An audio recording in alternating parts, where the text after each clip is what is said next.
welcome to Bridgerton Fancast. Are the drinks nearby? Because you may need them. I'm Michelle. I live in the States.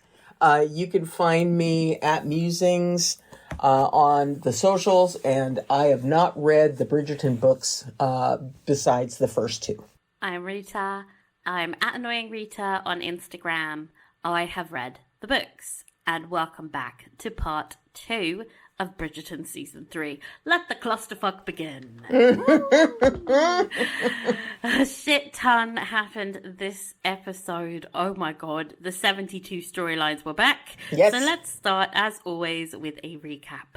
Okay, the episode began with Colin and Penelope winding their way through Bridgerton House in slow motion and entering the parlor to conveniently find his family all gathered. He announces they are engaged and everyone is thrilled, except for Eloise, who poorly masks her anger and excuses herself. When Penelope follows her, they get into a fight. Eloise accuses her of keeping another huge secret from her and tells her that Colin needs to find out about her secret identity because, and if... Oh, wait. Let's see.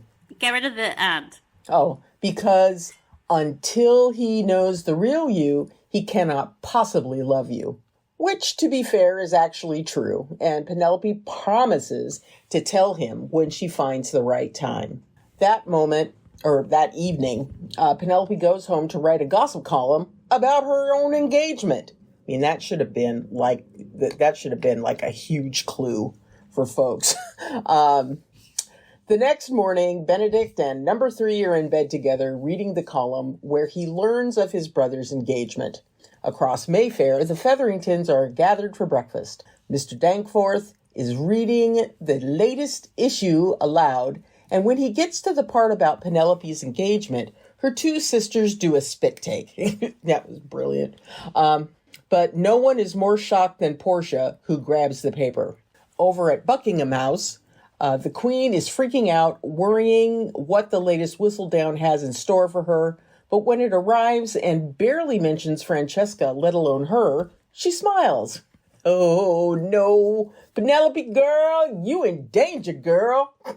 Cut to Canthony. They are in their own carriage, but this time, no pit bull. Yeah, thankfully.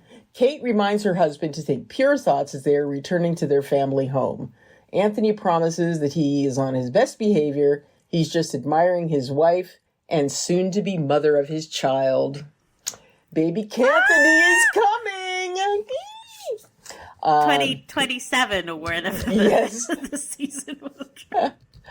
He is super excited to share the news, but when they arrive home, the first bit of news shared is obviously Colin's engagement. Anthony, no doubt having horror flashbacks to Colin's first engagement, pulls him aside for a little chat. Cut to Eloise, who's once again ranting at a disinterested party. I mean, take a shot. This could be bingo. Yeah. Cressida looks bored of the Penelope chat and reminds her she has her own worries going on. Her parents are arranging a marriage for her with Lord Greer, a man old enough to be her great-grandfather, no exaggeration. Cressida is clearly heartbroken about the situation, but tries to put a positive spin on the situation by telling her friend she can at least spend his money and queen over society like Lady Danbury. Oh, girl. Yeah. Back at Bridgerton House, Colin is explaining to Anthony that although the engagement might feel rather sudden, he has known Penelope a very long time, and his only foolishness this time was not realising he was in love with her sooner. Anthony, who, let's face it, had his own issues last season. He understands getting engaged to the wrong woman. Begs Colin to tell Penelope that he loves her because you never know when she might suffer a traumatic head injury and go into a coma. And sometimes this show, when you speak the plots aloud, is like, is this a telenovela? You know, that's a thing that we watched. Yeah, seriously. Back at Featherington House, Penelope finds her mother brooding. Portia is hurt that her daughter didn't bother to tell her about her engagement and immediately goes on the attack. Has he told you that he loves you?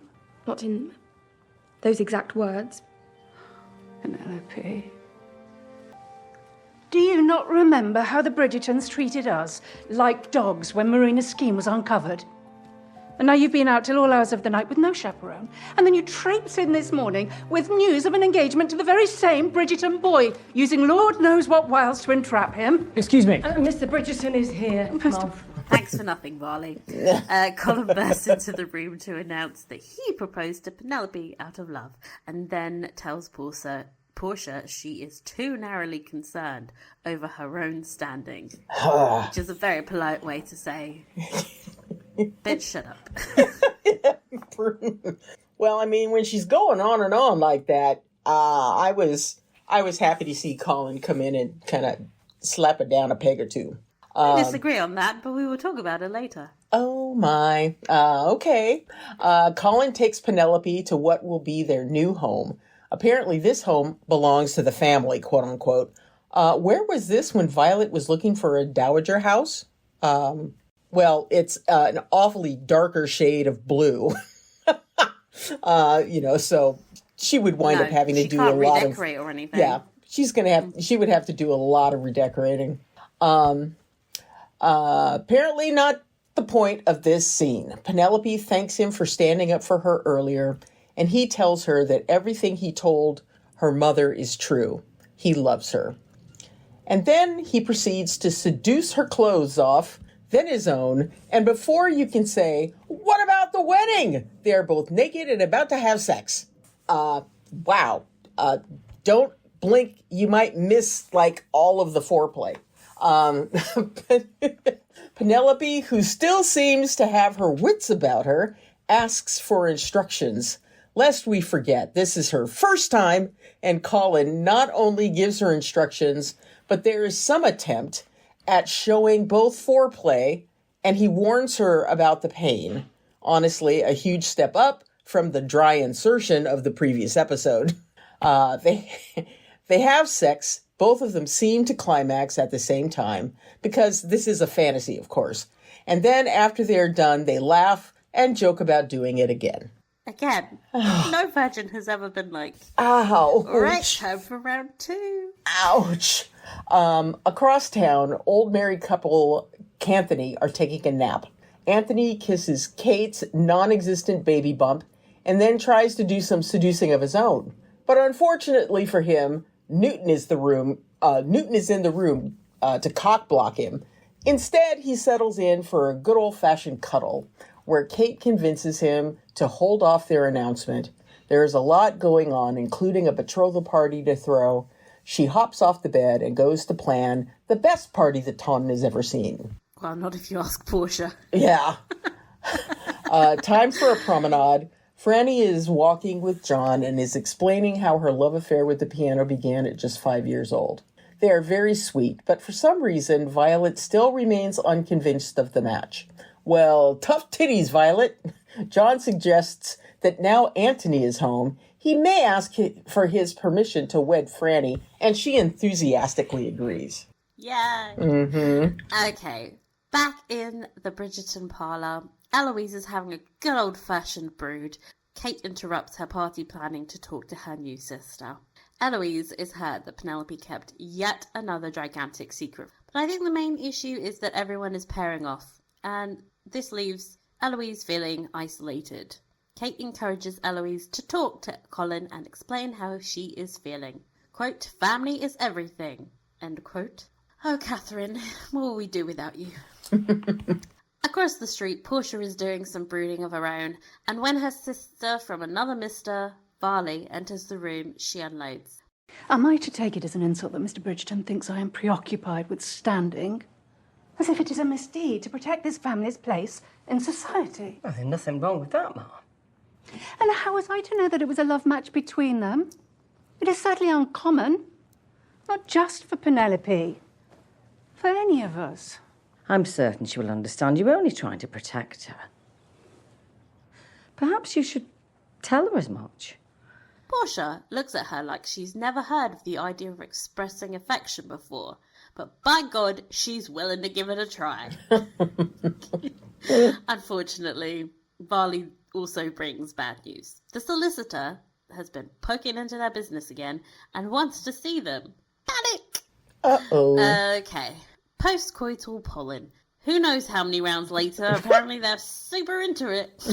Having a little chat. Penelope reminds Colin he promised to let her read more of his work. I'm sure that will be completely absent in episodes.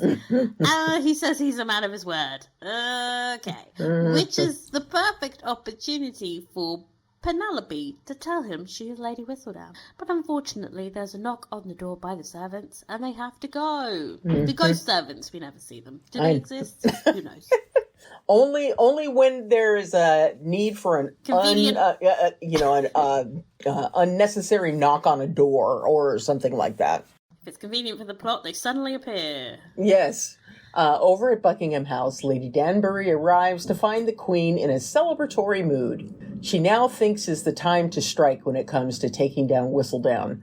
She is sent a royal message. Penelope and Colin are on their way home when they receive her message. She has set up a £5,000 reward for anyone who has any information about Lady Whistledown. Penelope looks shooketh. That night, Colin is writing in the study when he is approached by Eloise. She accuses him of going behind her back, and he apologizes, but tells her he loves Penelope, just as Eloise used to, and that once upon a time, having Penelope become her sister would have been a dream come true. As Eloise thinks about this, Colin pulls out the Queen's message to the Ton. Eloise reads it and looks very worried. Over at the Cowper Mausoleum, Cressida and her mother are meeting with the fossil that is to become Cressida's future husband. Words cannot convey how old he is. But what is even worse is his personality. He demands that his new wife Cressida dress somberly in brown and gray and does not engage with society. They shall attend only one ball a month, and only if the hosts are of strong moral character. Good luck with finding that in the Ton. He doesn't believe in music or art or really anything that might make a life bearable with such a man. But the kicker comes at the end of the scene when he declares his intention to have children, at least 4 or 5. Cressida's eyes flash in panic, and she grips onto the Queen's missive like a lifeline. Over at Shea Featherington, the daughters are all together in the parlour. Prudence asks Penelope if she found a spell in one of her books to ensnare Colin. That's genuinely a funny joke, guys. Yeah. Just don't be a hater. The two oldest snicker, but Portia makes a grand entrance into the room and declares that they are no longer to abuse their sister. From now on, they're all to conduct themselves with more decorum. Okay. Well. Apparently Portia is turning over a new leaf. And that means she and Penelope will be attending the engagement party alone. Probably for the best. Yeah, Yes. to be fair. So, 36 minutes into this episode, the show introduces the Mondrishes. God, has anybody ever taken a writing class? Alice watches on proudly as her son learns how all the weird cutlery orders go. He will be expected to master this as the new Lord Kent. She notices Will still has his head in his ledgers and begs him to pull his head out of his arse and spend time with his family. And to be fair to everyone's dream husband, Will Mondrich, he actually listens to his very beautiful and wise wife. Time for the engagement party. Kate clearly just recycled Violet's flower arrangements. It's really... okay. But this time, the flowers are yellow and blue. You get it? It looks cute. It's fine. Speaking of cute, Gregory enters the party wearing an oversized top hat and announces that as he's soon to be an Eton man, it is time he started presenting himself as... Our baby's all grown up, everyone. Yes. He then goes to present himself to the Mondrishes, who have brought their son with them, the new Lord Kent. After their very adorable formal introductions, the kids run off to play with Gregory's new bow and arrow. That was so adorable. Let's see. Portia and Penelope enter the room, and the mother immediately tries to ingratiate herself with her new son-in-law. She apologizes for their earlier comments and hopes they can put it all past them. Colin has never held a grudge, so he agrees. And Portia sneaks off to the drinks table and leaves the two lovebirds alone.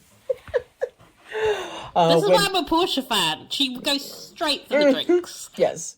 When Cressida is spotted in the crowd, Penelope's face falls, but Colin says he rather relishes her presence so that she can watch as Penelope triumphs. Meanwhile, Cressida is begging for Eloise's help to circumvent her proposal to the fossilized remains of Lord Greer. Friends of the Year, Eloise doesn't really listen to her and instead makes her excuses to go whisper fight at Penelope.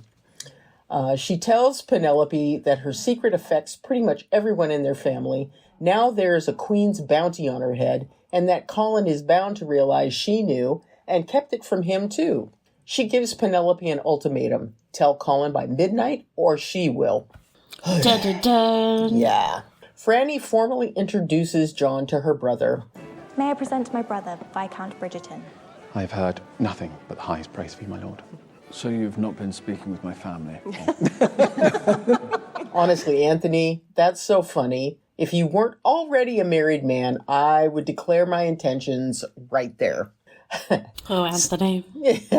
Speaking of funny, Franny tries to prompt an amusing story he told her the other day, but obviously nervous and uncomfortable, John begins to stumble over his words and fails to ever get to the punchline.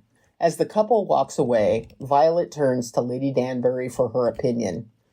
Lady D thinks that the two are remarkably similar, and that is what worries Violet. She wants someone to cajole Franny out of her shell.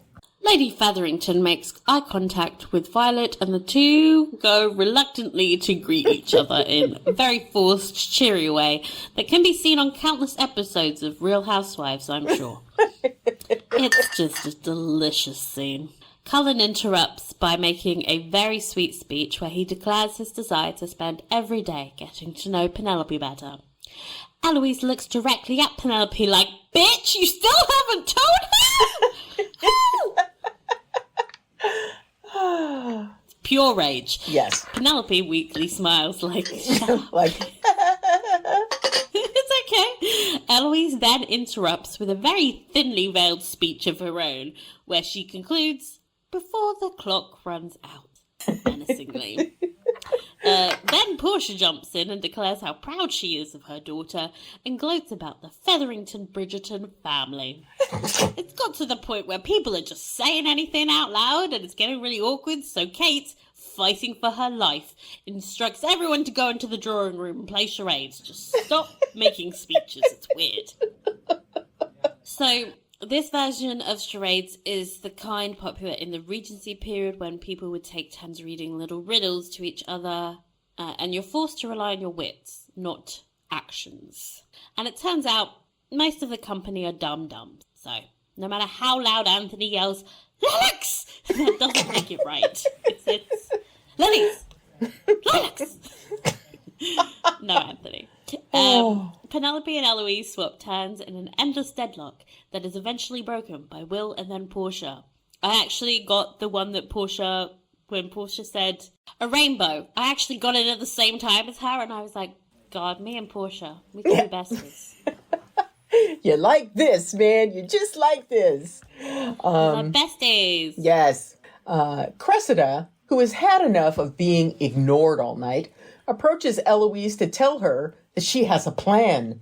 She is going to take a flat in Vienna from the reward money she gets from exposing Lady Whistledown. Eloise is aghast that is her plan. She tells her she will never get Whistledown, that Eloise couldn't even do it. Well, Cressida takes this as an insult to her intelligence and vows she will get that reward.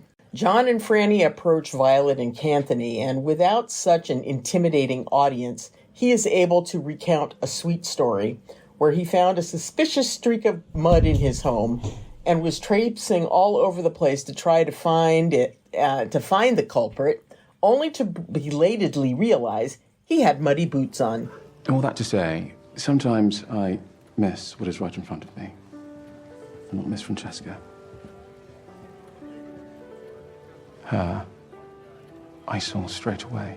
Violet, having seen the clear affection Franny has as he told his story, is finally won over. The second time, but Yeah. talk about that later. Back over by the fire, they are discussing the Queen's decision to pursue Lady Whistledown. They remark that it will spell ruin for her family and her chances to marry. Penelope looks anxiously at the clock that is approaching midnight and excuses herself to go have an anxiety attack. Cressida, listening to the rest of the group talking about the freedom and wealth of the Whistledown persona, gets the seed of an idea. Across the room, Kate and Anthony are talking and they decide that it's better to tell their family now while everyone is together and happy. Well, they have about a 5-second window. They tell Lady Danbury and Violet, who are of course delighted for them, and they share an excited hug. Penelope re-enters the room as the clock counts down to midnight and is approached by a very worried-looking Colin, who senses something is very wrong.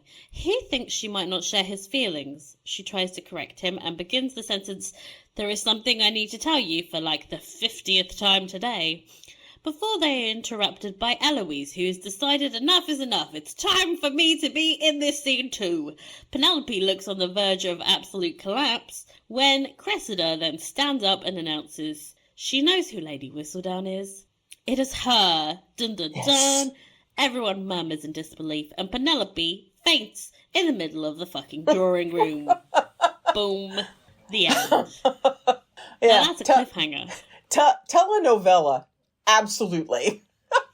Sometimes when I'm watching this show, I'm like, is this a dream? Is this just fantasy? Caught in the... Okay, sorry. I just... Landslide. Okay. What did you think? I actually enjoyed the episode. Yeah. I think it's one of the stronger episodes of this season, to be honest. Yeah. I think that, and I realize that you kept out the Benedictine number 3 to a certain extent. And I was perfectly fine with that. I know you mentioned it, but that was like, okay, let's move on. What's the point? What's the point? I also didn't mention that much of Violet and what's his face because, like, yeah, well, it doesn't add anything. Yeah. Anyhow, it's there and it's happening in the background, but there's nothing going on in those storylines. They're just together. Like, okay, all right. But yeah, I enjoyed this episode. I think there are a lot of things that I am ready to overanalyze. Like we do. So what did you think of the episode? Yeah, like I said, I think it's one of the stronger ones of the season. And I think why that was because it all converged. All the characters convened and they were all in one place at the same time. Everything was a mess and it was happening in like one parlor room and it just, that works. Yeah. When they're all together and they're having different storylines rather than like jumping between households every 5 seconds, like that annoys the shit out of me. When they're all at a party and you see how all of the plots interact, it works. Yeah. And I thought the way they were heightening the tension was so dramatic. Yes. But it works. But it really works for worked. what the tone is. Yeah. It really worked. And, you know, when Penelope fainted, I was a bit like, girl, are you serious right now? I mean, as I was watching, I've got to give Nicola Coughlan so many props for just how the mounting tension, how she was able to act through the mounting tension. I thought it was brilliant, and I was thinking to myself, had a panic attack before. Oh, yes. I mean, that was a full-blown panic attack.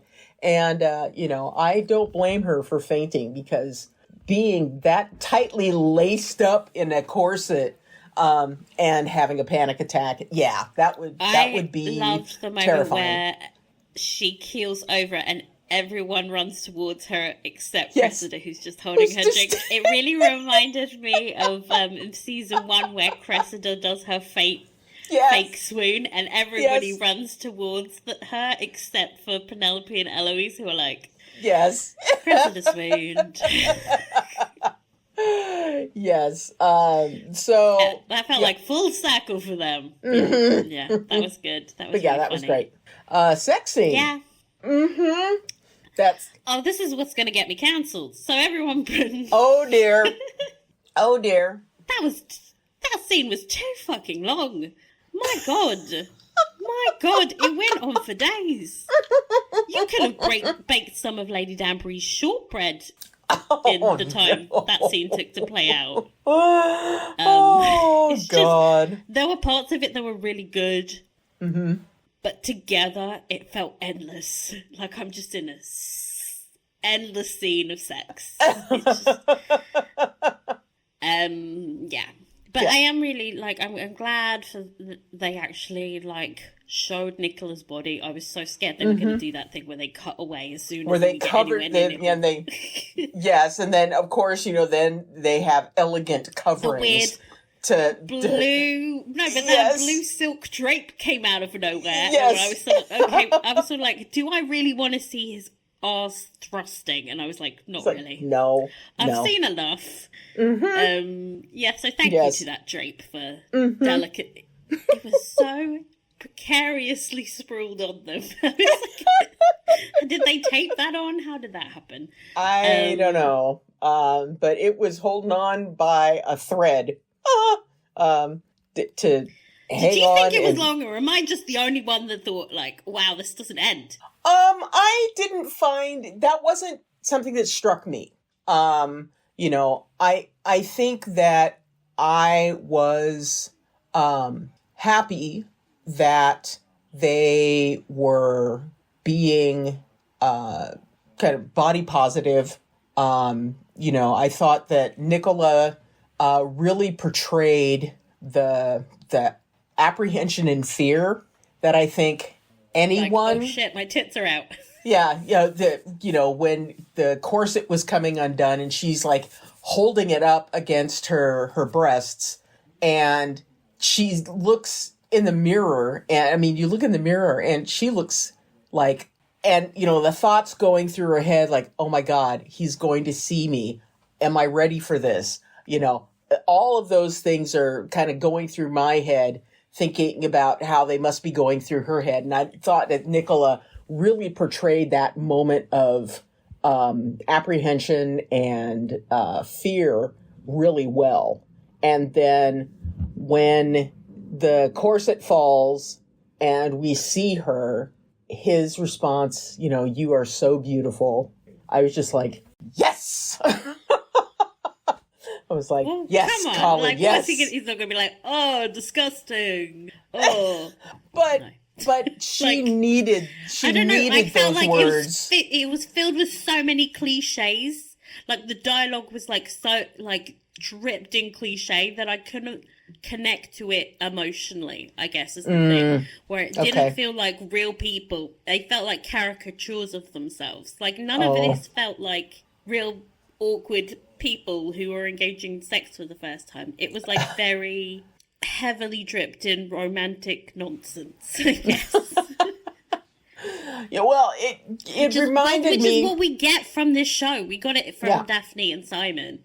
Yeah. It was like complete ridiculousness. But Daphne and Simon, it was shorter so that I could I didn't have to start thinking as well. I mean, this is like a 7-8 minute long scene. I just my brain starts working if it's too long. Did you time the scene?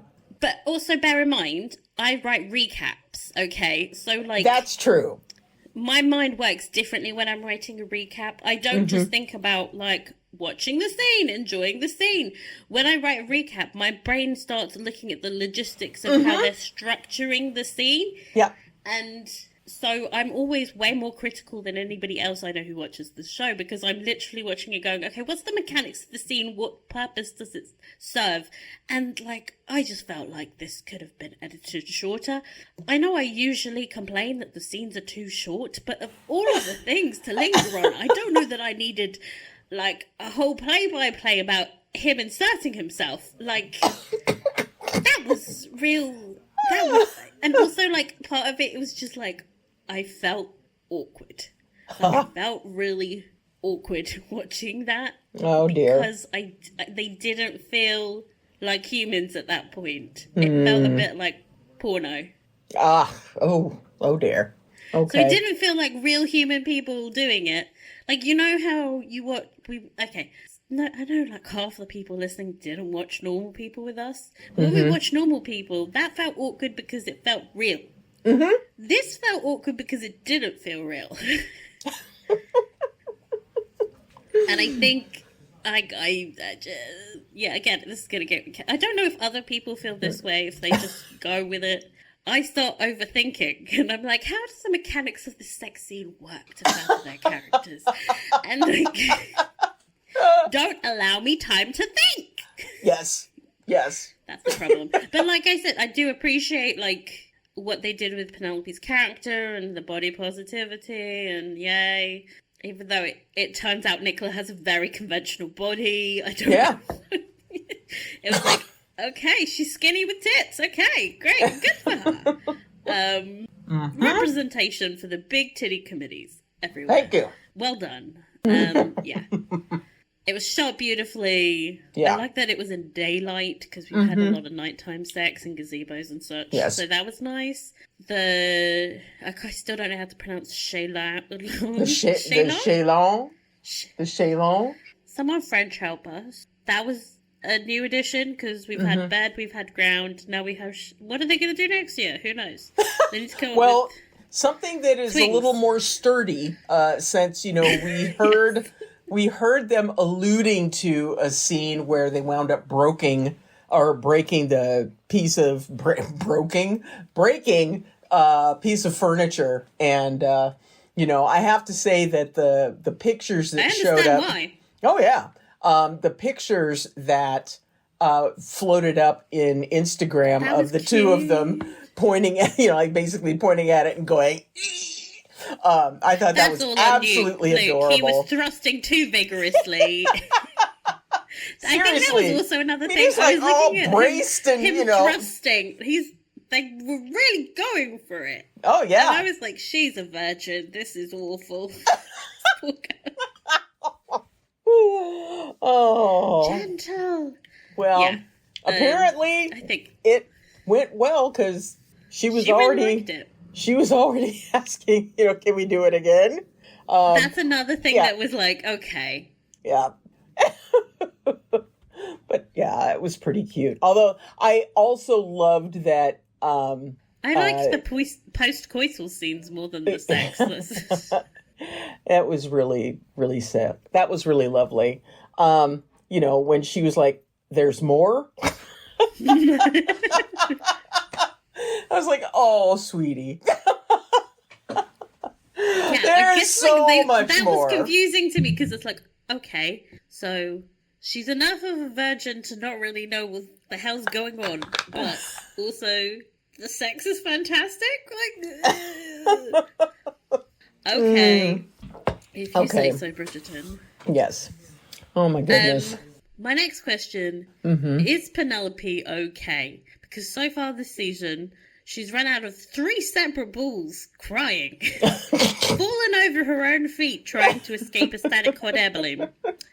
And then now she's fainted in the middle of her own engagement party. Yeah. This is crazy. This is supposed to be the season of Penelope empowerment. She's coming out of the shadows into her own light, blah, blah, blah. Every opportunity, she is embarrassing herself publicly. I think that, she has this Lady Whistledown thing hanging over her head like a sword of Damocles. And, she is finally getting the love of her life. She's panicking. And she's in full-blown panic. So I think that she's going to be okay, but at this time and in this space, I'm surprised the girl's hair isn't falling out. And, she isn't eating because she's so nauseous and, all of that kind of stuff. Because I'd be like violently sick. Yeah. Mike says he makes me puke. So yeah. She's lucky she didn't projectile vomit across the room. Oh, God. But yeah, she has a lot to be worried about, with Eloise threatening her with a countdown, basically.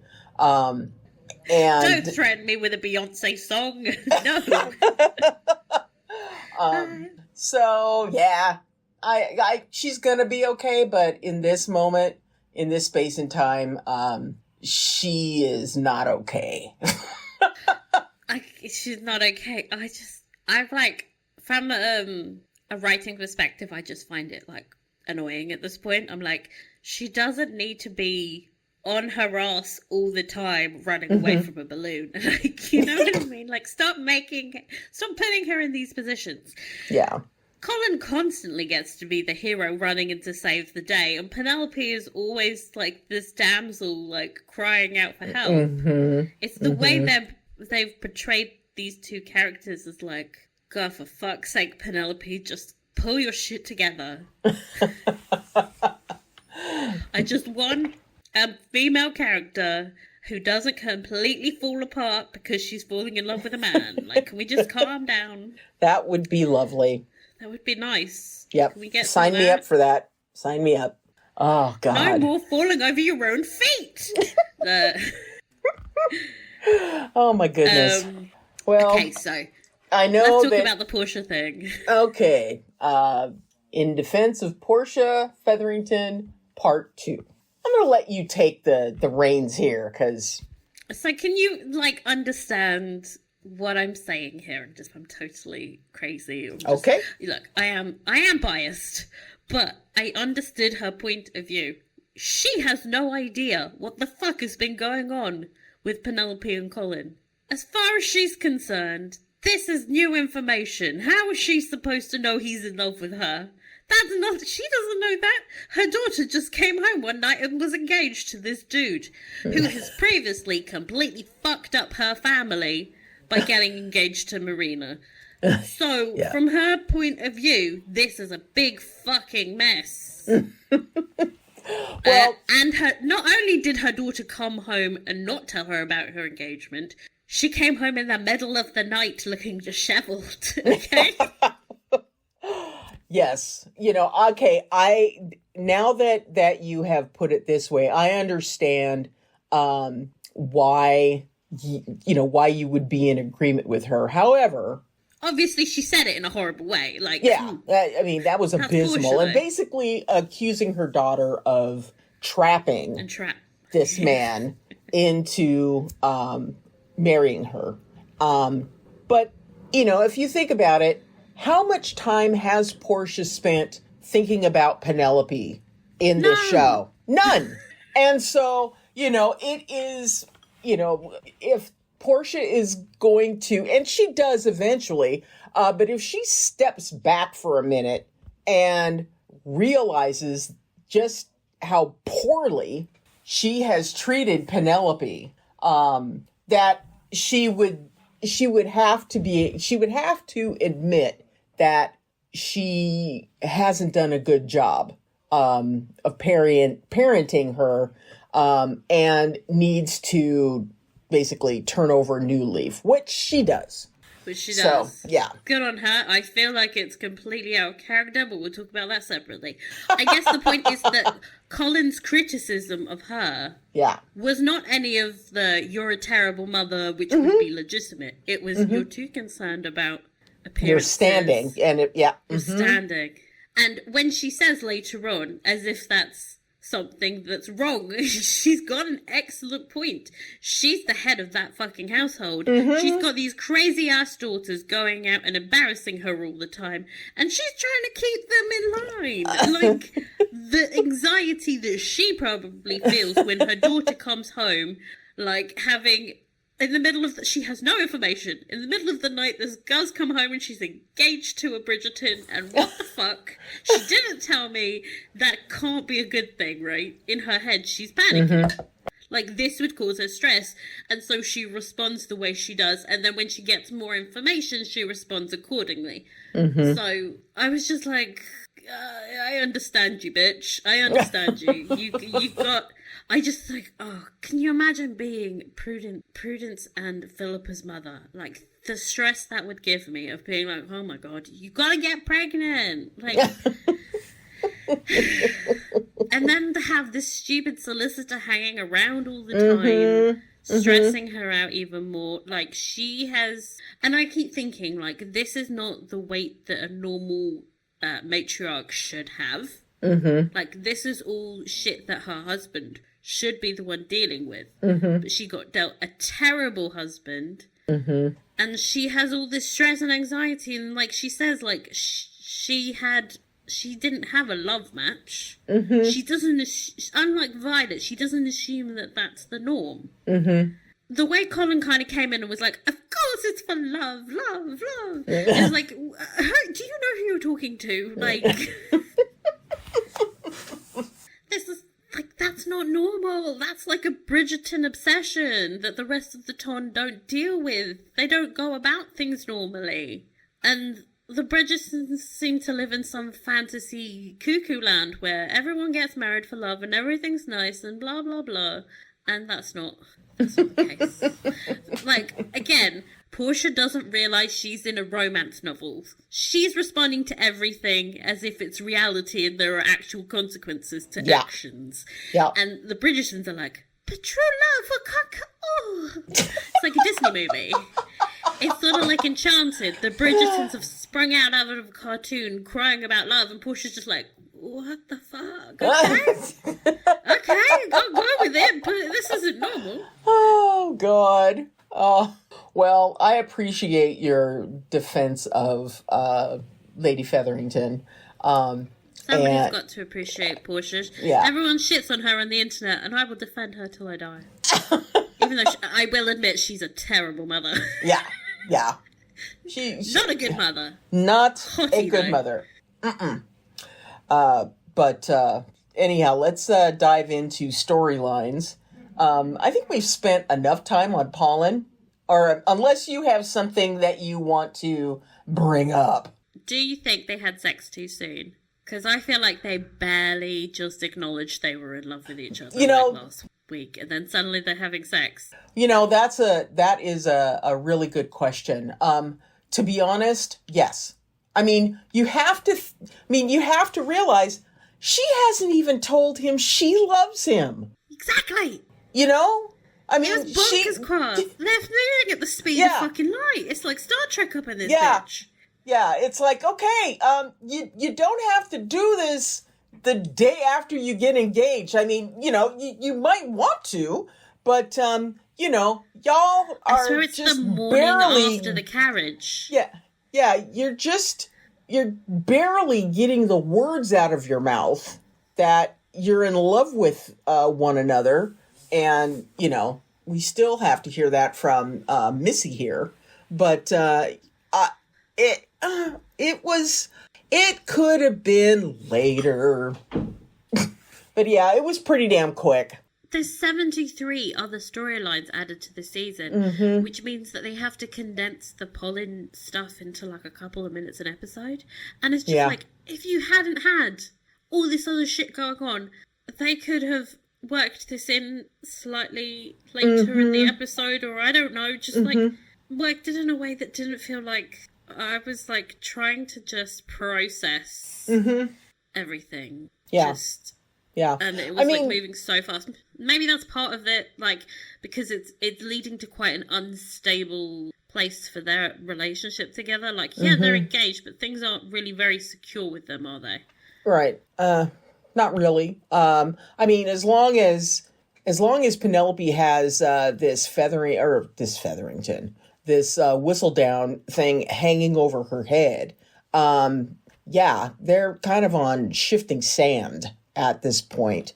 But I was trying to think, and you know how hung up we get on timelines on this podcast. I was trying to think to myself, okay, this episode covered how much time? Because I would imagine putting the betrothal party together wouldn't take that long. And so... You got a staff. It's Yeah. convenient. Yeah, I mean, I would expect that this episode was supposed to represent maybe a week. Maybe. Nah, I wouldn't even A say week. that. I'd say like maybe a weekend. A Like weekend. Oh my. Because But it's yeah. like, okay, they arrive Mm-hmm. that evening. Then Yeah. the next morning is all the shenanigans and they have sex. Mm-hmm. And then later that night, Portia tells the girls, because Penelope's in the same outfit as when she has sex, Yes. you're not going to the engagement party. Mm-hmm. And then like the next day maybe is the party. That just seems ridiculous. It also makes Eloise being like, you have to tell him, like crazy, because it's like you're not giving her any time. Yeah. It's like, when do you think, how many opportunities do you think a person is going to get to tell the man she loves a secret that could basically devastate the relationship? Well, I'll tell you 3 separate times. Because she started, Colin, I have something to tell you. Colin, I have something to tell you. Yes. Colin, I have something. I think he knows that she has something to tell him at this point. Yes. Kept interrupting her, but you know. And, and to give her credit, she tried. God She bless tried. her, she really did. Yeah. But oof. I think it could have waited, but that's my personal I'm going opinion. to speed through the storylines. Yeah. One thing I did notice that I want to mention is that Colin kind of responds to Penelope touching his head like he's a stray cat. Yes. His entire body kind of leans in. Yes. It's like he's not been touched in years, which is crazy because remember, like, Yeah. about 4 days ago, he was having a threesome. Yeah. So, But, this time he's being touched by the person that he loves. And, that's going to be a different experience. So I'm not saying it's not sweet. I'm just saying he had a threesome recently. yeah. Yes. Because the timeline's bonkers. Okay. Penelope and Eloise. Oh, I was God. actually okay with Eloise, and this is surprising even to me, because I feel like there's a legitimate reason for Eloise to be upset about the engagement. Like, for once, I think if my friend of many years was like, surprise, I'm engaged to your brother, I would be like, what the actual fuck is going on? And have you just befriended me so that you can get with my brother? Yeah. Yeah. That part of it, I was like, yeah, girl, you've got a point. Yeah, I was not upset to see Eloise responding as she did, although, The ultimatum was bonkers. Yeah, that was pretty crazy. And the what was it? The clock of time or whatever the reference she made. Her speech was insane. Yes. I was like, no. And, before time runs out. Everyone knows you're being and then a it's bitch, but they don't the know clock how. of time. The clock of time. She pulls out of her ass Even to try if, if you were just there and you didn't know what she was referencing to, she's basically like, you're gonna die. Yeah, exactly. Hope you have a nice marriage. That's bonkers. Like, Oh, she's yeah. not okay. Yeah. That was pretty nutso. Yeah. So that I understood. What I was like not okay with was the way she was treating Cressida. Like, Cressida kept going to her like, Oh my gosh. hey, I'm in clear distress. Right. I need your help. Eloise was like, look, if I could help you, I would, but I'm busy. Or it's like, I can't do this right now, and she's like running off to do something else, involving Penelope, who Eloise basically told Cressida that, I'm not friends anymore. Just hey, Penelope, you need to tell him. Then leave her the fuck alone. You don't need to bother her every hour. Leave her alone. She, decided she's going to be besties with Cressida. She put all this effort into being her friend. She says, all these things. Oh, she's the only person who befriended me over the summer. The moment Cressida needs her, where the fuck is she? Oh, she is nowhere to be found. Friend. Yeah. And with Cressida, I felt the birth of actual legitimate sympathy for her for the first time in the series. Yeah, same here. This is, oh my Same God. here. And how can, if I, a person who hated her, can feel heartbroken for her, how is Eloise not able to sympathise with this? Mm-hmm. What's wrong with Eloise? Eloise is extremely self-centered. When we talk about, the things that she is worried about, Colin not knowing about Whistledown, one of the things that she says is, if he finds out, he's going to know that I also knew, and that's going to be a problem. And so it's kind of like you go, okay, Eloise, I understand, that, you're upset about this. What is the real reason you're upset about this? Are you upset about this because... the way it affects her, not the way it affects Colin. Yep, exactly. That's exactly right. And, goes to show that... God, is there any way in which she doesn't suck? I was like, people always love Eloise and they're always telling me I'm too hard on her. But then, she does shit like this where I'm just like, how can I don't understand. Because when Cressida was like, the scene where she's basically being threatened with rape every night. Yeah, yeah. And we're just supposed to be like, sucks to be you. Yeah, Bye, it's Chrissy. like, no. Like, no. I would do fucking anything. Eloise was so blasé about that situation. And I think, does the plan make any fucking sense? No, it's stupid. She's desperate. Help her come up with a better plan, Eloise. Don't just tell her to get over it and run off. Mm-hmm. Yeah. She needs help. She needs help. She's a drowning woman that is in a situation she doesn't know how to get out of. Mm-hmm. Help her. Don't do what the fuck you're doing, that's Eloise. the person you need to be worried about. But she is too worried about covering her ass. I was totally on board. Affect her, so why should she care? Yeah, I was totally on board with her, being concerned about, Colin not knowing this information. And, I was like, okay, yeah, I get this. And then the minute she said, the minute she said, he's going to know that I knew about this. At the minute she said that, I was like, okay, wait a second. You made this about yourself. Yeah. Ow. It's like, why would you go there? Why would you go there? I have no idea. It's like, how would he know? He's not going to give a shit as well. He's going to be too concerned about the fact that his fiancée is Lady Whistledown. The fact that Eloise Yu would be a minor bit part is this trauma. Yeah. It's but like, in her head, well, it's all about me. Mm-hmm. Ugh. And also, she's acting like she's like BFFs with Colin. This is going to destroy their relationship. They barely interacted on the show. Despite the fact that they share a best friend. Yes. Never in a scene together. Yeah. Until this season. Suddenly it's really important. Okay. All right. Yeah, we got it. So, anyhow.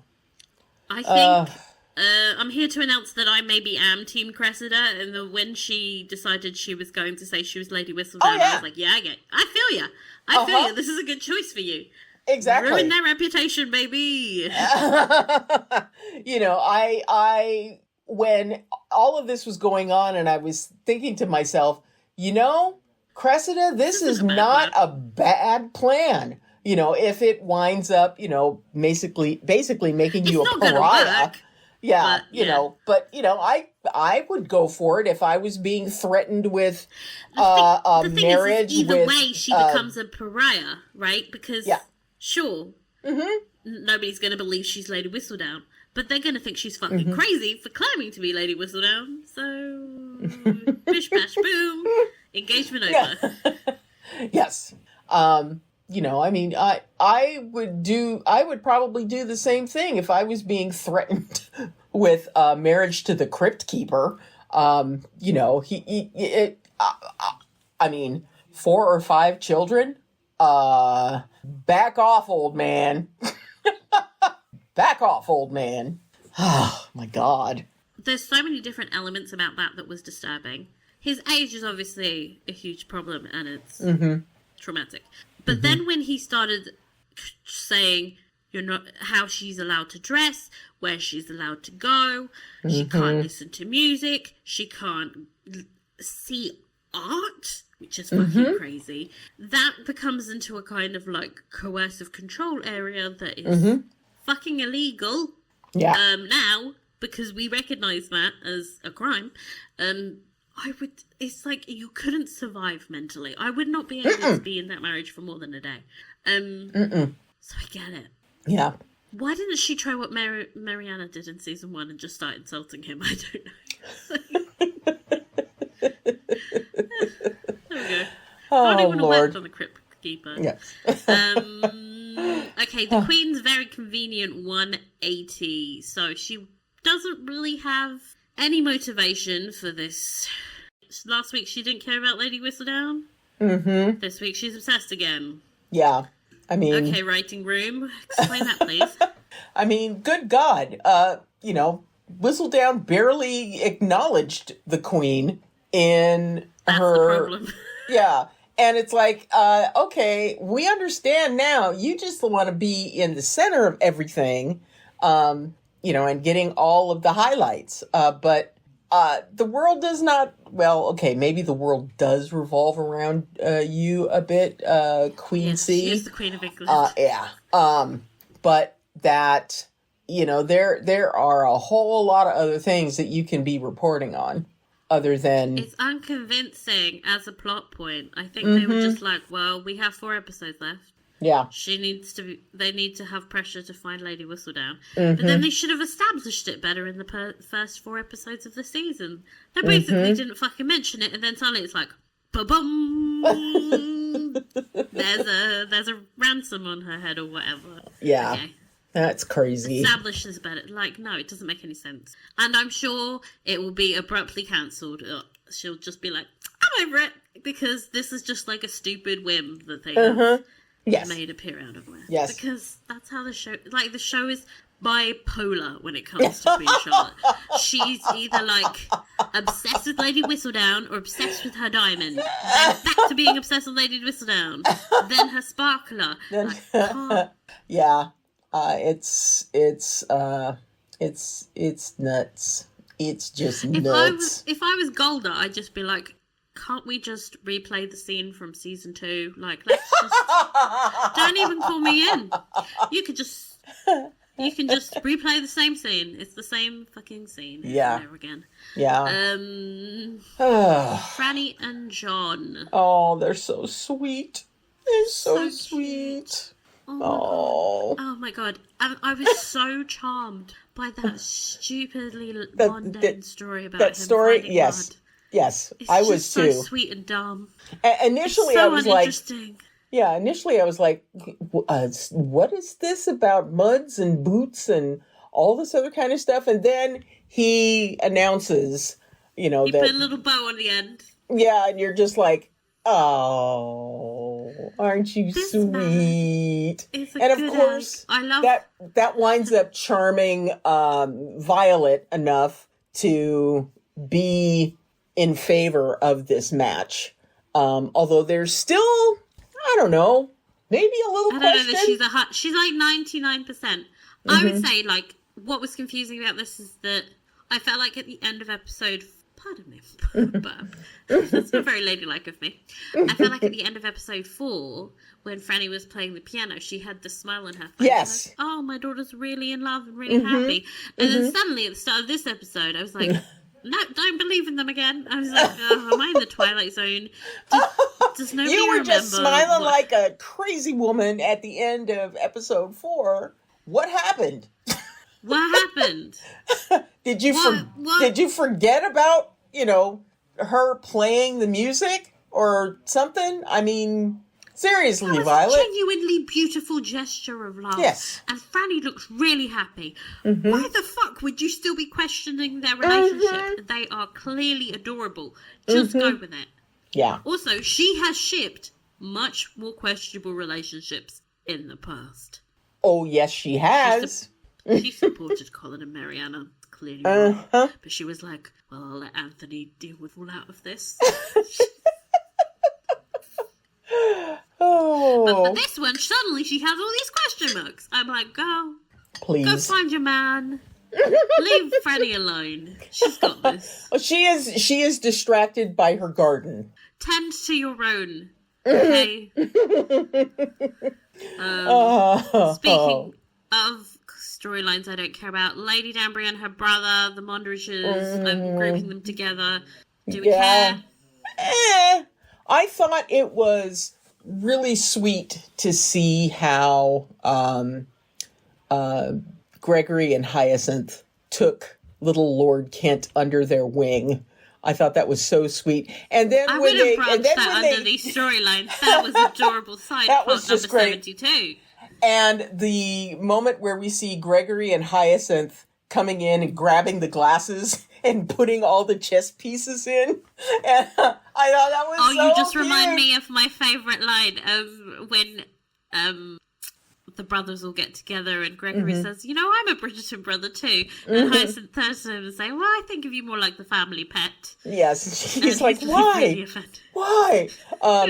I just think that the two of them are adorable, and I loved how they took little Lord Kent under their wing. I thought that was really sweet. Sweet. Yes. Yeah, none of that is the plots we were supposed to be talking about, though, really, because... Well, they are linked to the Mondriches, and so that's why I bring it up. But as far as the older Mondriches, I really hope that they manage to wrap up this whole the whole club thing. We don't care. Very soon, because we don't need that. We know that ultimately this is what is going to happen. So let's get on with it. It's not remotely compelling. No, it is not. Okay. Speaking of things that are compelling, though, my personal favourite humans that aren't real, Canthony. It's a time for Canthony. Oh my God, they were so wonderful this week. Cheer when they were back. Oh God, that was so wonderful. It's like, that's like a ball of sunshine coming into my life again. Just adorable. And I miss them when they aren't around. These two are an integral part of the dynamics when the family are together. Yeah. Whenever there's a family scene and there's not a grumpy Anthony, what is even the point?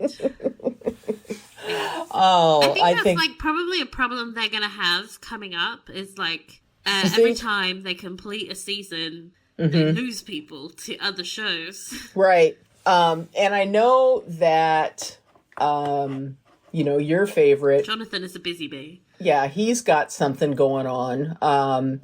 But you said that the next series isn't coming out for a couple of years. So they haven't started filming it, so that's... Well, yeah. So, I'm thinking that... It took 2 years just to get this one. Well, and they had started filming it fairly soon after season 1 came out, so... Yeah.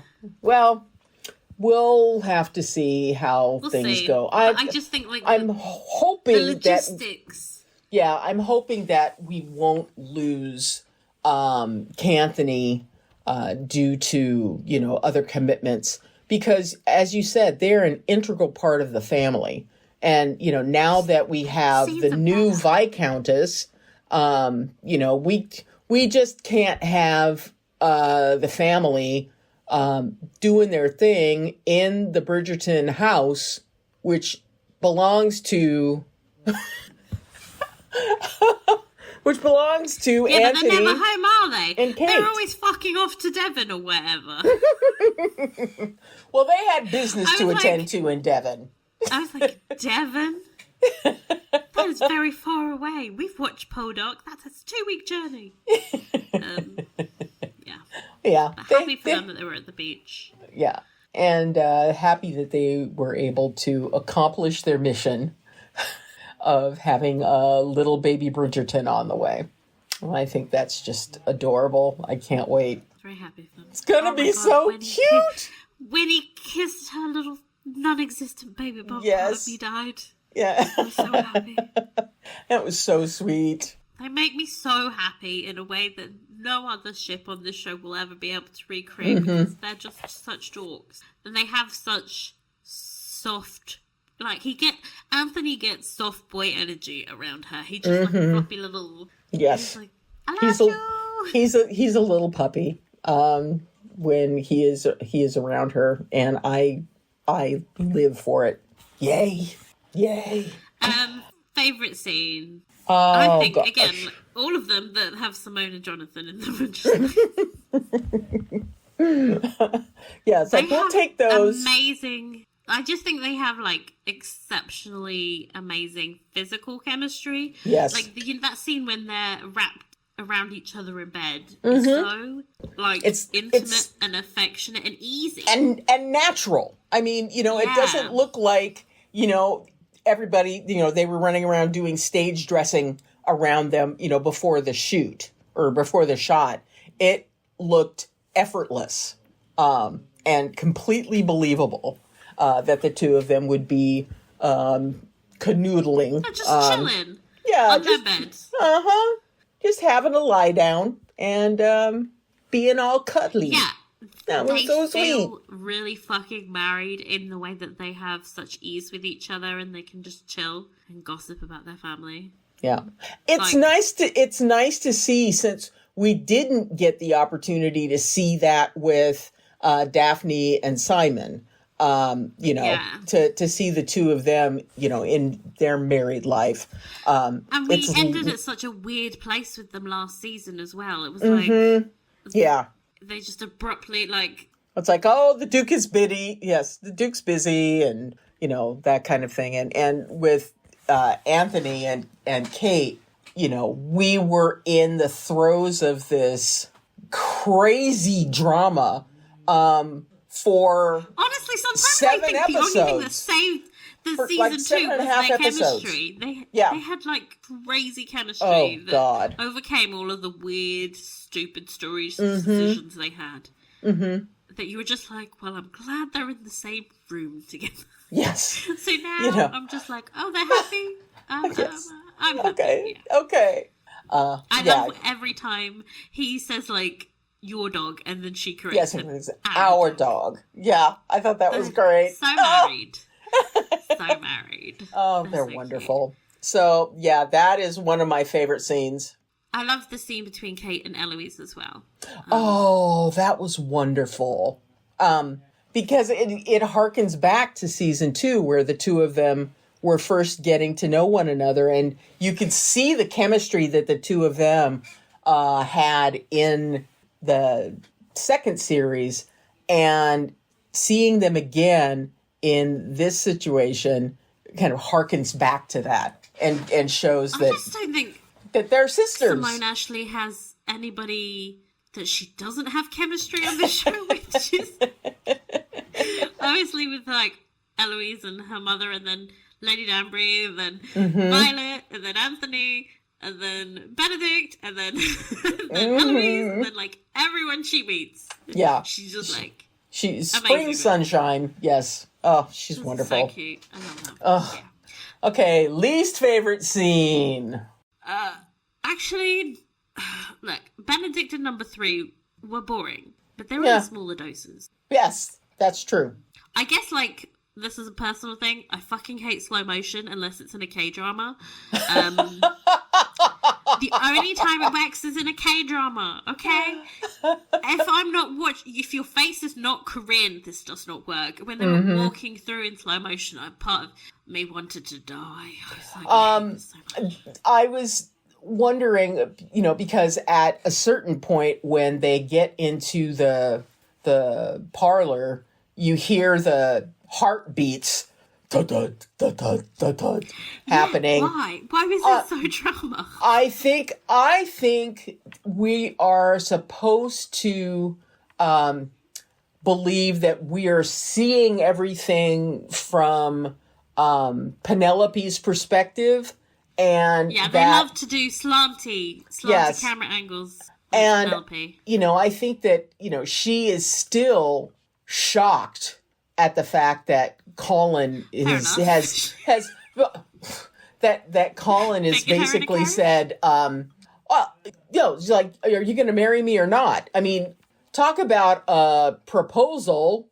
Not. No wonder this girl faints. Like, if we're thinking about this as in 24 hours, like, she's gone from almost marrying another man, getting fingered in the carriage by Colin, then he proposes, then they have to tell her. Well, he proposes. Family. I'm going to put the proposal in quotes because lame proposal. Thank you very much. Yeah. Then she gets blackmailed. The poor girl. I'm surprised she didn't just explode. Just like hiding. I would just explode. Basically, it's like, I can't take this anymore. Oh my gosh. And the fact that she was like, okay, all that happened to me in one night. I'm going to go home and write a Lady Whistledown column.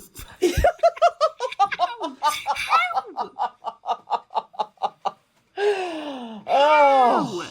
She's amazing. The woman she is, and yet somehow she is crying and falling over and fainting all the time.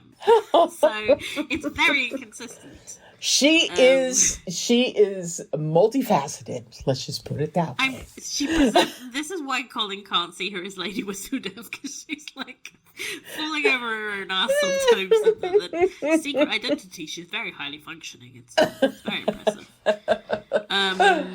Oh, God. Yeah, what's your least favourite scene? My least favourite scene, well, I could say that it's my least favourite scene because I hate what is happening to this character. But it's the scene where Cressida and her mother are meeting with the Crypt Keeper. I hate what's being done to Cressida. But I have to say, the acting that we saw, I mean, she was amazing. As we were, you're basically watching her face react to what's happening. Yeah, her face when he said that line about, well, if the people are of good moral standing, of course. Her face, she's just like really wide eyeballs, like, oh shit, that's nobody. Exactly. And then her face when he says that he is expecting children, and she's just like, what? Her face acting was chef's she kiss. She doesn't really speak in that scene. She doesn't say a word.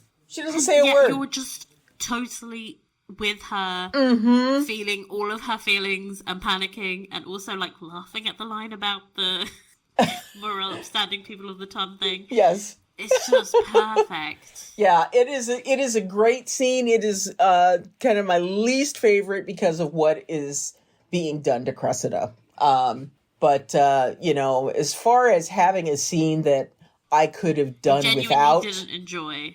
I was okay with everything. Obviously we can 86 the whole Benedict and number 3 thing. Looking forward to meeting number 4. God. Oh my God. It'll be fun. Okay. Oh boy. Okay. Wig talk. Wig talk. Can we wig talk? We're talking wigs, baby. Can we wig talk? Baby. Talk about wigs growing. Woohoo! Loved the tiny bows on Penelope's hair.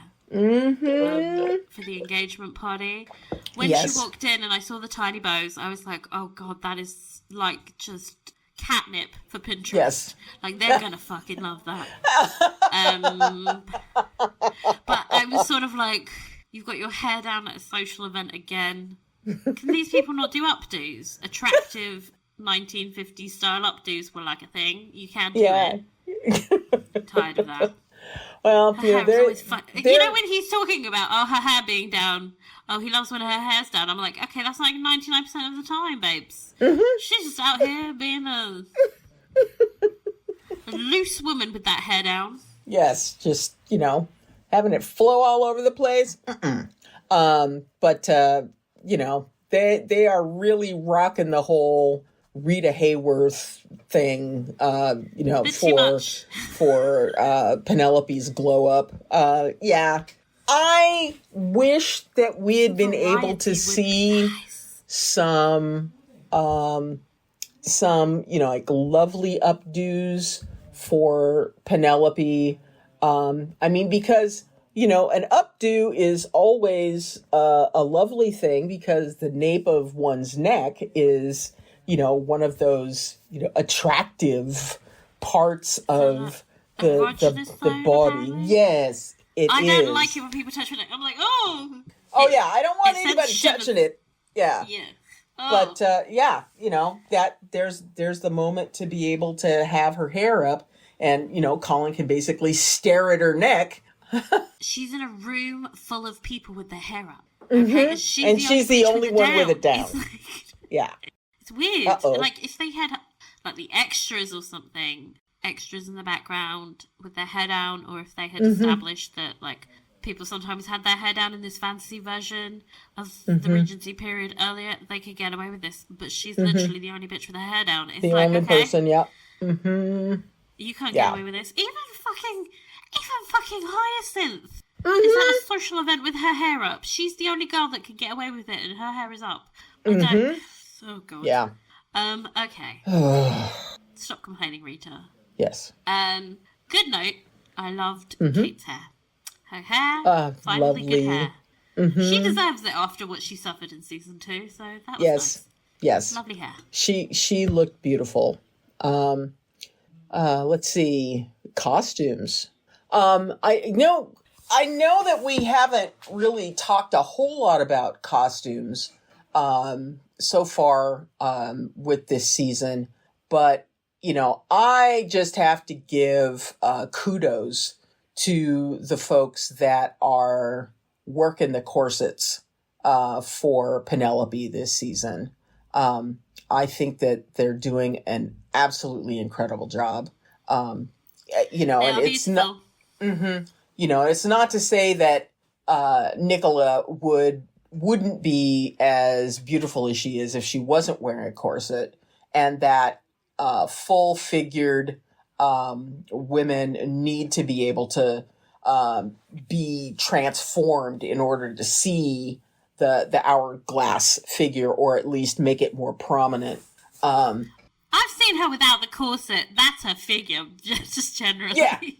Yeah. She looks sensational. Yeah, but, as a person who has worn corsets a time or two, I find them to be incredibly comfortable and supportive.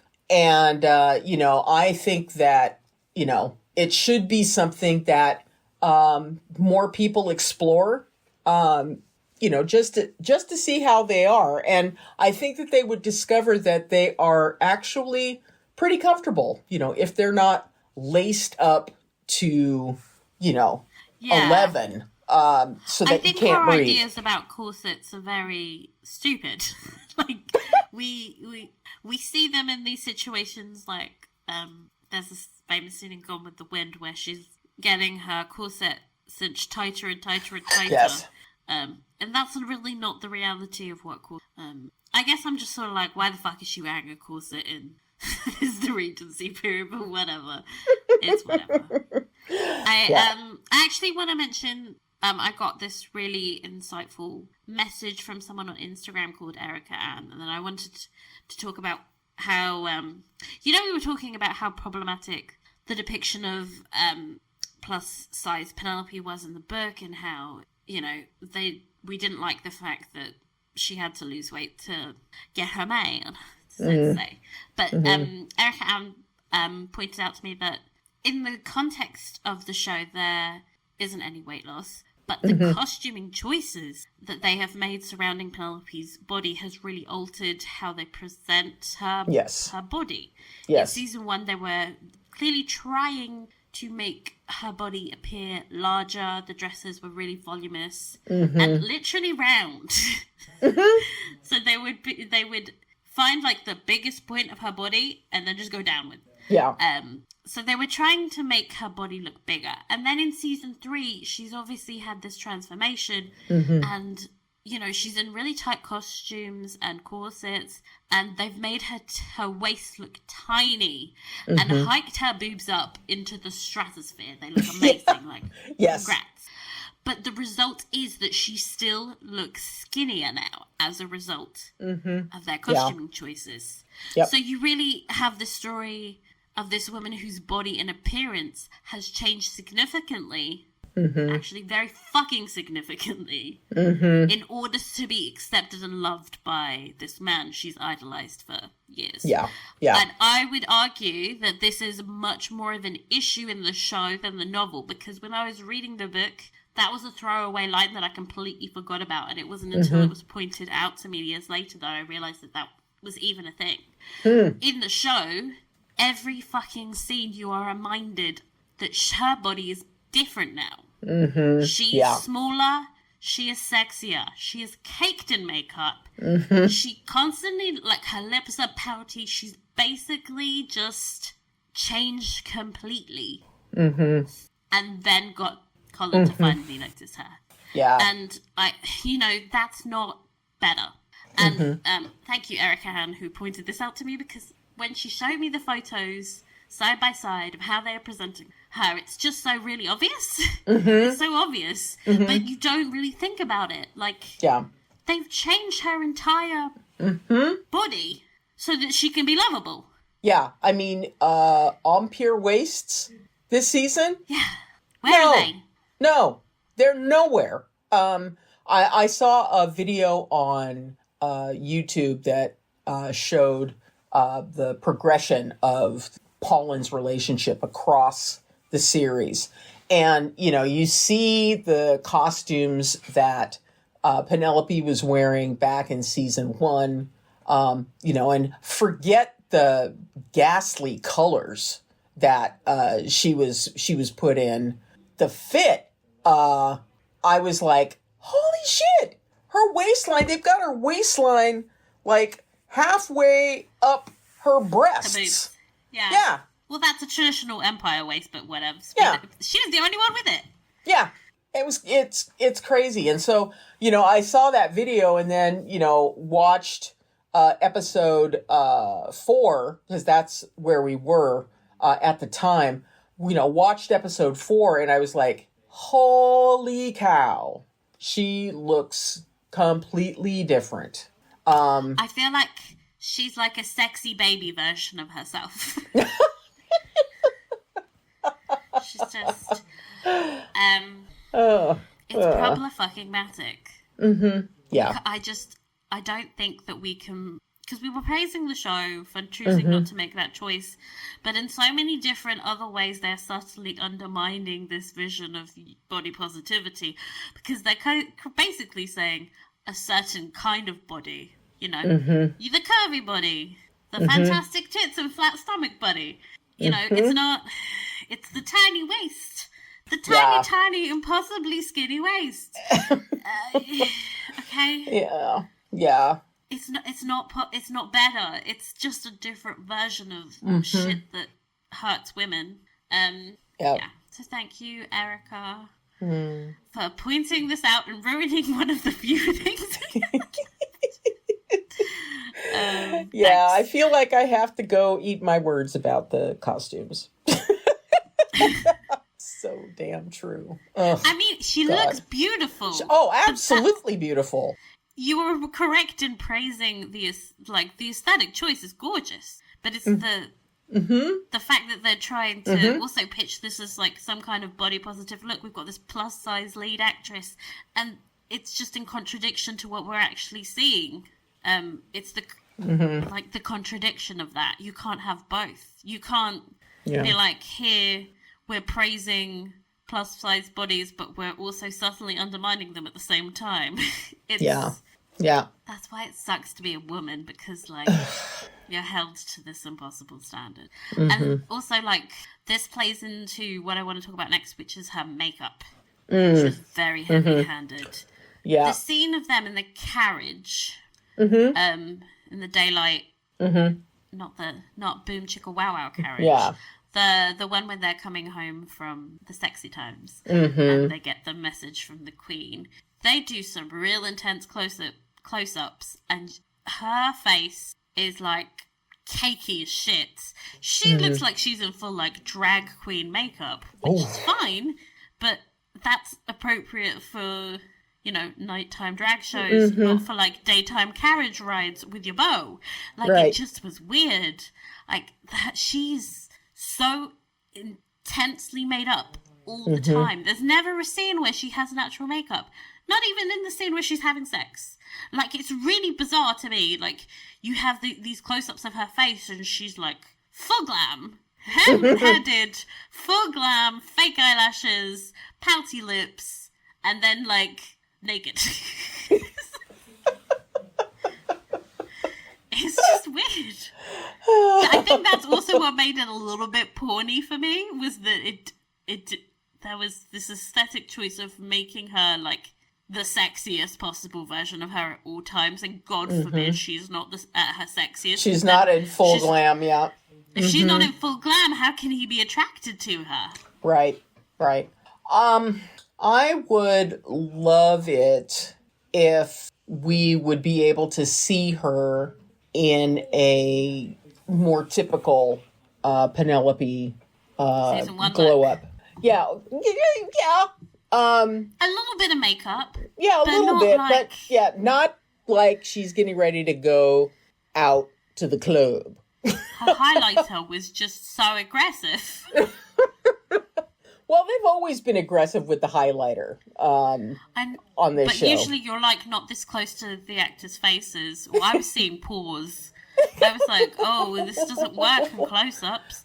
And like, okay, you can do that for like parties or for like night scenes when they're at a dance. Like, I think I could put up with full glam and highlighters and everything. But for a daytime natural look, this was not it. Like, yeah, and especially a daytime natural look after you've been canoodling, you know, for Lord knows how long. I mean, her hair in the carriage looked perfectly fine. So it was like, wow, is Colin that skilled at hairdressing? He's a hairdresser as well as a writer. Oh my god. It's just so many different things that I'm like, why can't they just allow her to look a bit more like she normal, like a real person? Like, it just really upsets me. I'm like, she's gorgeous. She doesn't need to have like all these, like her eye makeup is so intense. She's winged to the point of craziness. And I just let her have a natural look. Once is all I want, so we can remember what her face looks like. Yeah. Oh, so my. That's my rant. Okay. Needle drop. We got Positions. Okay. By Ariana Grande, which is a song about doing it. So appropriate. It was when they were doing it. A bit of a weird choice for Penelope, who is sort of supposed to be like a virgin wallflower type. I really associate Ariana Grande more with like an it girl. You know, lip gloss, shiny face, rich. Not Penelope, but you know. Yeah, I know. I get it. Well, maybe they were just looking for a song that would basically be literal. Bow chicka wow wow. Yeah. Yeah, but the song is about switching positions. They were very much missionary, baby. They went for one thing. That was... Oh, well, maybe for round 2 they did.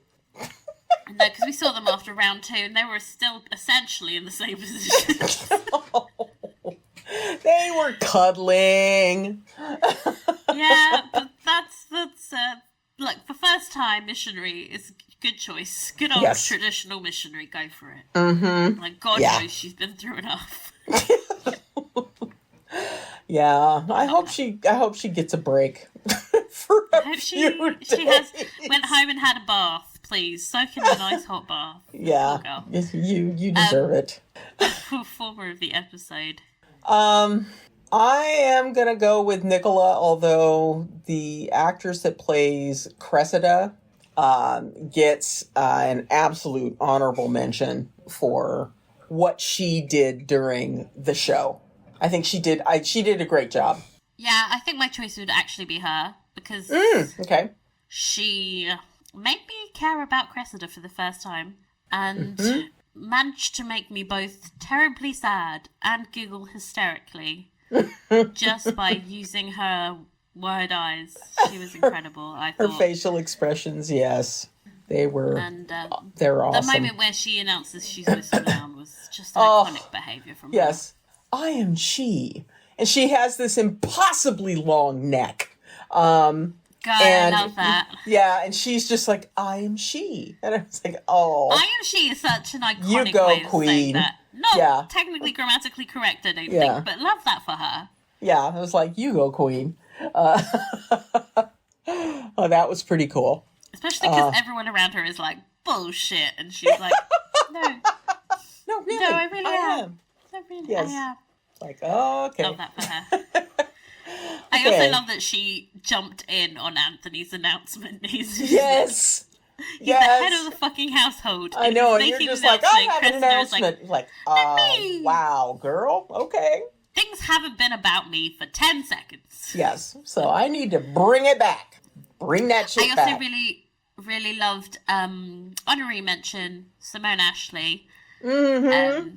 You know, in that scene with Eloise, I really felt like she was channeling some of her own shit from season 2 when she's talking about how family is the most important thing and being honest, even though it hurts. I was like, that is, you are channeling some season 2 angst. Yeah, and I love like, that for you. Because you learn some lessons. Yeah, you learn some Guarantee lessons. You're spreading them out. Anthony did that as well, but I guarantee you that wasn't in the fucking text of the script. And she was just like, I'm going to bring my own shit to this and make it work. And it was just much more powerful. Because, like, this woman she deserves all the flowers. The women in the show should be getting all the same opportunities that the men did. It's really fucking... Anyway. How many bees? 4. You? I'm going to go with 4.5. Yeah, that's pretty good for this show. Yeah, 4.5. I mean, I enjoyed it. And am very interested to see where it's going to go. Candles, corset, perfume, pens, tote bag, pajamas, tea bag, macarons, bulky toys, wedding dresses, medicine, teapots, high heels, coffee creamer, quiche, soap. Can you believe it? The rules of this feature are simple. I will describe 2 Bridgerton products that are available to buy with your hard-earned cash. And then, Michelle, you must tell me which one you think is real. And bear in mind, every single day I find out something spectacular is on sale. So it could be anything. Okay. Okay. I am ready. Option 1. You've got Diamond of the Bathwater. It's a blue and pink bath bomb. What does it smell like? Herbal citrus. Apparently it's vegan. Or you've got Bridgerton Rice Krispie Treats, set of 8. I'm going to go with the bath bomb. You're taking this so seriously. Everyone listening, Michelle's little face goes into heart like she's playing Mastermind or... You got to the final question on Who Wants to Be a Millionaire. Yeah, Michelle, for $1 million. Bath bomb. Is it a bath bomb or treats? Rice Krispie Treats? Oh my God. I'm going to go with the bath bomb. Okay, so I have tricked you again. They are both real. Oh, come on, Rita! Okay. No! Plot twist. For some actual points, please guess how much the Rice Krispie Treats cost. Set of 8. Well, I'm going to say $20. Oh, sweet, sweet prince. Oh, shit! You froze again. No! You froze again. No! This is like the cliffhanger that I don't want. No!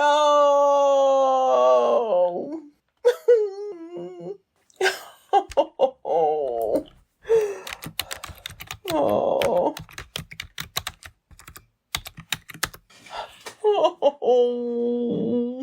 No. I'm going to have to bounce out and come back in. Okay. The price is actually $49.95. What? For Rice Krispie treats. What? Are you fucking kidding me? Oh my God. Okay, you have to send me a link to these things so that I'm able to experience the shock and horror in real time. So that's the Rice Krispie treats. Oh to my be God. fair, the bath bomb that is shaped like a diamond, called Mm-hmm. it's Diamond of the Bathwater. Nice. It's quite funny. It's only £7. Oh So, my God. are you looking at the Rice Krispie This treats? is absurd. How is Yeah. They're just Rice Krispie treats. This is ridiculous. I mean, I completely missed these on my field trip to Williams-Sonoma. Yes. I was so worried you were going to see them and ruin the surprise. Yeah, I completely missed these because I sure as hell would have been like going off in the store. If you go down to the You May Also Like bit, there's Bridgerton assorted chocolates in gold chocolate box, 9 pieces, $64.95. That Bridgerton is just floral lollipops. Lollipops, basically yeah. $20. Mm-hmm. 4 lollipops, $19. Yeah. Bridgerton cookies, set of 12, $25 for 12 cookies. Yeah. Don't forget the makes sense. Don't forget the Bridgerton floral petit fours, a set of 30 for $60. Yeah, but at least that's 30. Petit fours are known to be quite expensive. Mm-hmm. You can't tell me 8 Rice Krispies that is are $10 cheaper. That is a crime. And Michelle, I sent you the Shondaland's personal worth recently. Mm-hmm. Yeah. $250 million? She got plenty of money. And that was last year. She's done so many deals since last year. You know it. What is she doing this? I mean, after this season, she is going to be living fat. Living fat. I mean, this is ridiculous. I mean, like I said, I did a field trip to Williams-Sonoma yesterday because I purchased 3 of the things that they are selling, and one of them is the what is it? It's the where's my list? It's a cocktail mix, the honey pineapple ginger cocktail mix, which is $22. Yeah. $21.95. This is pre-tax. I always forget that Americans don't add tax. Yes, this is before tax. And then we have the Bridgerton vanilla Earl Grey quick bread mix, which is $18.95. And I can say I'm actually having some of it right now, and it's actually pretty good. The Bridgerton, but is it like $20 worth of bread? No, it's not worth $20 worth of bread. I mean, come on, this is crazy. And you could have just made your own bread, put a tea bag in it, bish bash boom, you've got some Earl Grey bread. And when I picked up the bread, I had to also get whole fat yogurt in order to add to this. So like a cup. Pot? It was a cup. Oh my! Yeah. I don't speak American. I didn't. Oh, how many mil? Sorry. A big cup? Is the cup big? So is it just like one? Did you have to buy like a giant pot? No, I mean, I got the container of yogurt we got was large. I had to use maybe a quarter of it. Oh, that's not that bad. Yeah. You weren't going to buy that by yourself, were you? So. Huh? What was that? You weren't going to just like go to the shop, buy a box or whatever, a container of natural yogurt for your own consumption. No. It's purposeful for the bake. Yeah. So it's really adding on more unnecessary shit. Yep. Let's see. And the Bridgerton passion fruit curd, which I have smeared all over the piece of quick bread that I'm having. And it is delicious. Which is your favorite, do you think? Delicious. It would be the curd. It would be the curd. Yeah, you can't really go wrong with curd, though, can you? Like, it's all delicious. No. I will say that the honey pineapple ginger cocktail mix was all right on its own, but it really sang when I added a little bit of bourbon to it. It was doing really good then. Yes. So anyway, I am glad I didn't see take out a small mortgage so that you can buy some Rice Krispies for next week. That is obscene. I'm sorry. That is just obscene. I think, I remember when I saw it at like 3 a.m. I text you like, Michelle, I found something ludicrous. I'm so excited to tell you.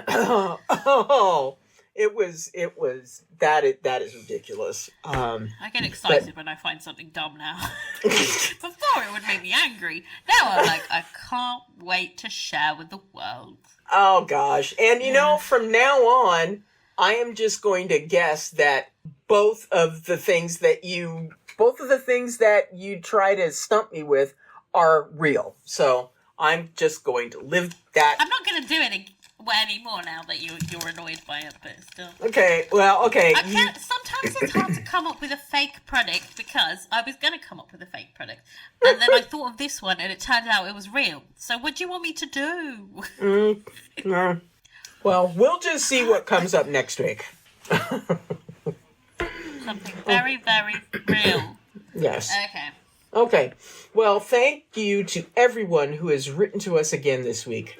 You can hear those emails on our sister pod, Letters to the Editor, which will be dropping soon for subscribers over on Spotify.